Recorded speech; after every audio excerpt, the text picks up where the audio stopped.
এতিয়া আমি এটা ইম্পৰ্টেণ্ট পাৰ্ট চাম বিজনেছ আৱাৰ্ছ আমাৰ কামখিনি বহুত ইম্পৰ্টেণ্ট হয় যদি আমি টাইমিংছটো ভালকে নিদিওঁ তেতিয়া কাষ্টমাৰেও মানে বেয়া পায় আৰু আমাৰো বেয়া লাগে চ' একজেক্ট টাইমিংছটো আমি যদি ছেট কৰোঁ ইয়াতে আমাৰ কাষ্টমাৰ বা আমাৰ যিবিলাক ক্লায়েণ্ট আছে ক্লায়েণ্টৰো জনা থাকিব আৰু আমাৰ কামখিনি ইফিচিয়েণ্ট ৱেত আমি কৰিব পাৰিম চ' ইয়াতে বিজনেছ আৱাৰ্ছটো চিলেক্ট কৰাৰ দুটা ষ্টাইল আছে এটা হ'ল আপোনাৰ ডে চিটিংত এবাৰহে আপোনাৰ হয় ৰাতিপুৱা 9টা বজাৰ পৰা আৰম্ভ কৰিলে 10টা 11টা যিমান বজালৈকে আপুনি খুলি থাকে সেইটো কৰিব ইয়াৰ পৰা টাইমিংটো চেঞ্জ কৰি ল'লে হ'ল আৰু এটা আছে ইম্পৰ্টেণ্ট যেটা সাপোজ কিবা ডক্টৰ আছে বা অফিচত কাম কৰা মানুহ আছে সিহঁতে অফিচত যোৱাৰ আগতে 2 ঘণ্টা কাম কৰে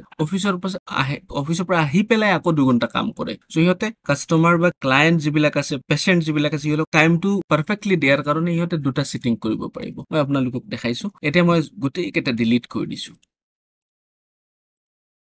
ইয়াৰ পৰা মই ডেটো চিলেক্ট কৰিম মানডেটো চিলেক্ট কৰিলো টাইমিংছটো চিলেক্ট কৰিলো সাপোজ মই ৰাতিপুৱা 8টাৰ পৰা আৰম্ভ কৰো ইভিনিং 6টালৈকে চিলেক্ট কৰিলো হৈ গ'ল এতিয়া প্লাছ বাটনত ক্লিক কৰিলে টিউজডেটো আহিব আকৌ প্লাছ বাটনত ক্লিক কৰিম ৱেডনেছডে আহিছে প্লাছ বাটনত ক্লিক কৰিম থাৰ্সডে আহিছে এনেকুৱা ফ্ৰাইডে লৈকে যাব ফ্ৰাইডেৰ পিছত মই নিজে স্যাটাৰডেটো চিলেক্ট কৰিব লাগিব যদি মই স্যাটাৰডে দোকান খোলা ৰাখো বা সাৰ্ভিস প্ৰভাইড কৰো তো স্যাটাৰডে ক্লিক কৰিলো সানডেটো আহিব ঠিক আছে এটো হল আপোনাৰ এটা সেটিংৰ টাইম যদি মই দুবাৰ কৰো একটা ডিলিট কৰি দিম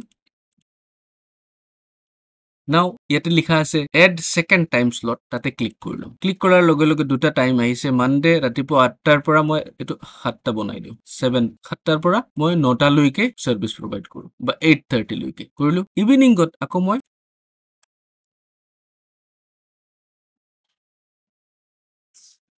ইভিনিং 7টাৰ পৰা 9টা লৈকে মই খোলা ৰাখো যদি তেনেকুৱা কিবা বিজনেস হয় 9টা লৈকে খোলা ৰাখিলো মই প্লাছ বাটনত ক্লিক কৰিলো মানডেটো সিলেক্ট হৈ গ'ল ইয়াতে 7 am ৰ পৰা 8:30 pm আকৌ 7 pm ৰ পৰা 9 pm লৈকে সো মানডে হৈ গ'ল ইয়াতে মই টিউজডেটো সিলেক্ট কৰিম প্লাছ বাটনত ক্লিক কৰি দিম এটো মই ডেটো সিলেক্ট কৰিব লাগিব টিউজডে ক্লিক কৰিলো টিউজডে হৈ গ'ল তাৰপিছত ৱেডনেছডে সিলেক্ট কৰিব লাগিব টাইমিংছটো যদি একে আছে মই একে কৰি দিম যদি চেঞ্জ কৰিব লাগে চেঞ্জ কৰি দিম থাৰ্সডে আছে থাৰ্সডেটো সিলেক্ট কৰিম পিছত ফ্ৰাইডে যদি আছে আপোনাৰ ফ্ৰাইডেটো ইয়াৰ পৰা সিলেক্ট কৰি ল'ব